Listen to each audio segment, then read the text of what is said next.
Good evening all. First of all Kishkindhapuri team అందరికీ best విషయం చెప్తున్నాను. అండ్ ముఖ్యంగా director thanks. So director Kaushik, so all the best Kaushik. So ప్రమోషన్స్లో అంటే హారర్ సినిమా అంటే థియేటర్కి వెళ్ళాక భయపడతారు, వీళ్ళు ప్రమోషన్స్లోనే భయపెడుతున్నారు. సో ప్రిపేర్ చేశారు ఆడియన్స్ని సినిమాలో ఏ ఉండబోతుందని. And very good Kaushik, all the best and wish you good luck. పండగకు వస్తున్నాం పక్కా వస్తున్నాం. అలాగే Anupama, all the best and doing different genres. And ఈ ఫిలిం నీకు మంచి హిట్ రావాలని కోరుకుంటున్నాను. అలాగే శ్రీనివాస్ గురించి చెప్పాలంటే చాలా ఫంక్షన్స్లో చెప్తూనే ఉన్నాను, very very very hard working mentality ఉన్న హీరో. ఖచ్చితంగా తను ఎప్పటి నుంచో వెయిట్ చేసిన ఒక బిగ్ సక్సెస్ ఈ సినిమాతో తనకి ఫుల్ఫిల్ అవ్వాలని కోరుకుంటున్నాను. I wish you all the best Seenu. Thank you. And అలాగే మా ప్రొడ్యూసర్స్ సాహు గారు పాటి అండ్ సుష్మిత కొనెదల గారు ఇక్కడ ఉన్నారు. హలో అండి. అండ్ సాహు మాది ఒక 8-9 ఇయర్స్ నుంచి journey. And first film Bhagavanth కేసరితో స్టార్ట్ అయింది.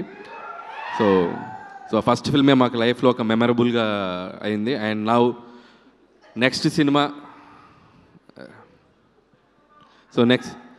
సినిమా ఇప్పుడు చిరంజీవి గారితో, సో మన శంకర్ ప్రసాద్ గారు అని చెప్పి మళ్ళీ ఆయనతోనే చేస్తున్నాం. అండ్ సో ఈ సినిమా ఆయనకి బాగా డబ్బులు వచ్చి సో ఏదైనా గిఫ్ట్ ఇస్తాడని అనుకుంటున్నాను నాకు.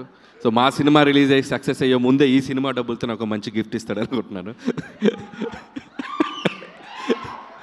So Sahu brother, all the best. అచ్చప్ బ్రదర్. బ్రో ఎప్పుడు గిఫ్ట్ గురించే మాడతావేంటి బ్రో? నాకు గిఫ్ట్లు అంటే చాలా ఇష్టం బ్రో. I love gifts. ఇచ్చి నేనేమైపోతా బ్రో? ఇచ్చి నేనేమైపోతా ఆలోచించావా? నువ్వు ఇవ్వాలి బ్రో, నన్ను బాగా చూసుకోవాలి. అంటే గిఫ్ట్లు ఇచ్చే అంత పెద్ద హిట్ అవ్వాలని కోరుకుంటున్నాను. Thank you bro. వచ్చి కొద్దిగా ముందు రిలీజ్ చేయకూడదు పెద్ది, ఓ 2 నెలల ముందు వద్దులే. ముందంటే మళ్ళీ సంక్రాంతికి వచ్చావు, సంక్రాంతికి మేము ఉన్నాం అక్కడ. So all the best Buchi, we're eagerly waiting for Peddi. And thank you. And so that's all team అందరికీ. వన్స్ అగైన్ నాకు చాలామంది హారర్ సినిమాలు అంటే భయపడతాను. నాకు అసలు హారర్ సినిమాలు అంటే భయమే లేదు, ఎందుకంటే నేను హారర్ సినిమాలు చూడను. నేను ఒక్కనున్నా చూడను, 100 మందిలో కూడా చూడను. ఒకే ఒక సినిమాకి వెళ్ళా, భూత్ అని రామ్ గోపాల్ వర్మ గారు తీసిన సినిమా, అంతే ఫట్, అదే లాస్ట్. ఇంకా లైఫ్లో మళ్ళీ హారర్ సినిమాలు థియేటర్లో అడుగు పెట్టలా.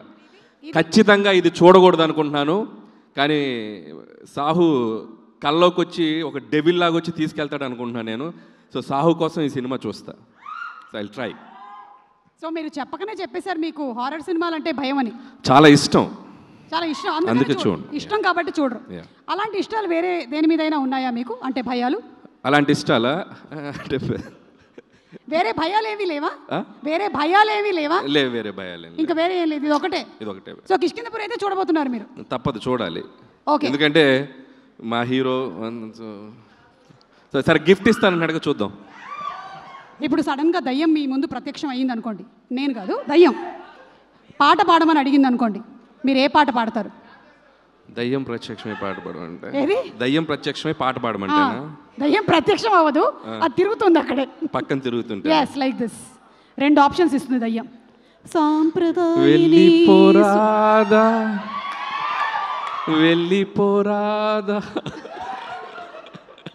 Thank you. ఉండిపోరాదాకి రివర్స్. దానికన్నా ఇంకో పాట ఉంది మా దగ్గర, గోదావరి గట్టు మీద. అది పాడితే అది నాతో డ్యాన్స్ చేస్తుంది, ఎందుకు అవసరం? Okay, thank you so much Anil గారు. థ్యాంక్ యూ అండి. Looking forward for your film two. Thank you.